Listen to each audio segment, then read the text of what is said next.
ఏంటి బుద్ధిజంలో ఉన్నది? బేసిక్గా ఈ రిలీజియన్ ఏదైతే ఉందో అది క్రూయల్గా ఉండడానికి వీల్లేదు, మోరల్గా ఉండాలి. అంటే అది ఏదో అణిచివేసి పలానా ఇది పలానా చేయడానికి లేదు. అదేవిధంగా all human beings are equal అనే అంశం, worth and not birth in the measure of a man. పుట్టుకతో మనిషి యొక్క ఆయన స్థాయిని కానీ ఆయన యొక్క భవిష్యత్తును కానీ నిర్ణయించడానికి లేదు. బుద్ధుడు ఏం చెప్తాడు? ఈ ప్రపంచం అనేది అనిత్య. అంటే అనిత్య అంటే నాశనమైపోతుంది అనేది, మారుతూ ఉంటుంది. అంటే నిత్యము ఉండదు, ఇట్లే ఉండదు. అనిత్య అంటాం దాన్ని, పాలిలో అనిత్య అంటాం. అనిత్య అంటే కీపింగ్ చేంజ్. ప్రపంచం మారుతూ ఉంటుంది, ప్రపంచం ఆగదు, మారుతూ ఉంటుంది.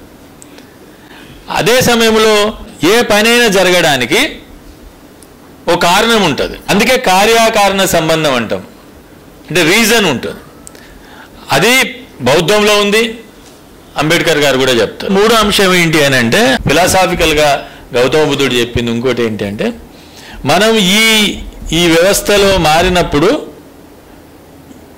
ప్రపంచం మొత్తం పోదు, అంటే పాస్ అవుతూ ఉంటుంది. వ్యవస్థ అనేది మారిపోతూ ఉంటుంది. మారిపోయింది మొత్తం నశించదు, మళ్ళా ఏమవుతుంది? ఇంకో దాంట్లోకి మారుతుంది. ఈరోజు మనం జ్ఞానం విషయాన్ని చూస్తే అంబేద్కర్ గారు 1916 నుంచి 56 వరకు ఇచ్చిన జ్ఞానాన్ని ఈరోజు మనం ఏం చేస్తున్నాం? మళ్ళీ మనం దాన్ని అధ్యయనం చేసి మళ్ళీ మనం ముందుకు తీసుకెళ్తున్నాం. లేదు, 1916 నుంచి 56 వరకు అంబేద్కర్ గారు చెప్పిందే మనం పాటించి ఉంటే మనం ముందుకు వెళ్ళాం. మనం ఏం చేయాలి?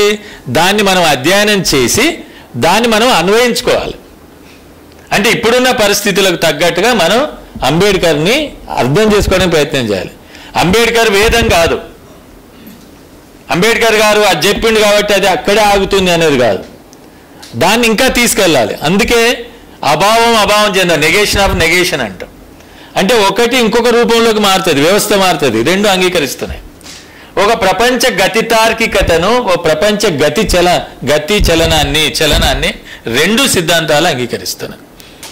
అదే సమయంలో దుఃఖానికి కారణం బుద్ధ అండ్ ధమ్మలో 4 ఆర్య సత్యాల గురించి అనేక మంది అనేక రకాలు చెప్తారు. ఎక్స్ప్లెనేషన్ సరిగ్గా లేదు నా ఉద్దేశం. అంబేద్కర్ గారు దాన్ని చాలా క్లియర్గా చెప్పాడు. ఏంటి? దుఃఖము, దుఃఖ కారణము, దుఃఖ నిరోధము, దుఃఖ నిరోధ మార్గం. దుఃఖము, దుఃఖానికి కారణము, దుఃఖ నిరోధ మార్గం. దీని ఆయన ఏం చెప్పాడంటే ఇది ఆర్థిక పరమైన దోపిడీ అనే మాట వాడాడు బుద్ధ అండ్ ధమ్మ. ఇది పేదరికము, ఇది ఆకలి, కాబట్టి దీన్ని మారాలి. అందుకేం చేశాడు బుద్ధుడు? ఏం చేశాడు? దాన్ని అష్టాంగ మార్గంలోకి తీశాడు. ప్రజ్ఞ, శీల, సమాధి అని 3 భాగాలు చేశాడు. ప్రజ్ఞలో ఉన్న అంశాలు, శీలలో ఉన్న అంశాలు, సమాధిలో ఉన్న అంశాలు. ప్రజ్ఞ ఒక జ్ఞానానికి సంబంధించింది, శీల ప్రాక్టీస్ సంబంధించింది, సమాధి కాన్సన్ట్రేషన్కి సంబంధించింది. అంటే అష్టాంగ మార్గాన్ని కూడా మనం ఏ సమాజం నుంచి అయితే అర్థం చేసుకుంటున్నామో ఆ సమాజాన్ని అర్థం చేసుకొని ఆచరణలో పెట్టాలి. ఏం ఆచరణలో పెట్టాలి?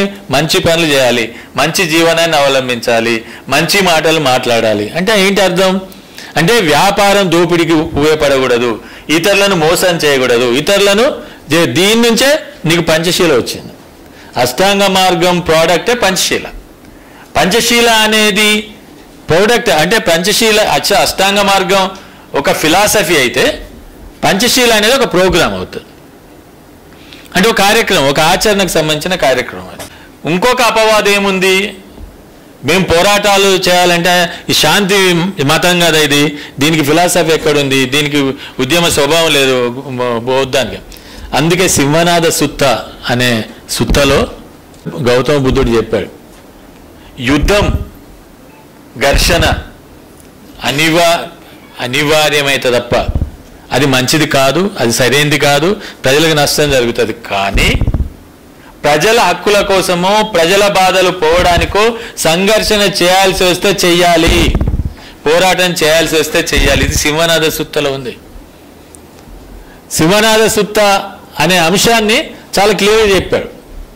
అందుకే ఘర్షణ అనేది అనివార్యమైతే తప్ప సాధ్యం కాదనే విషయాన్ని ఆయన చెప్పడం జరిగింది.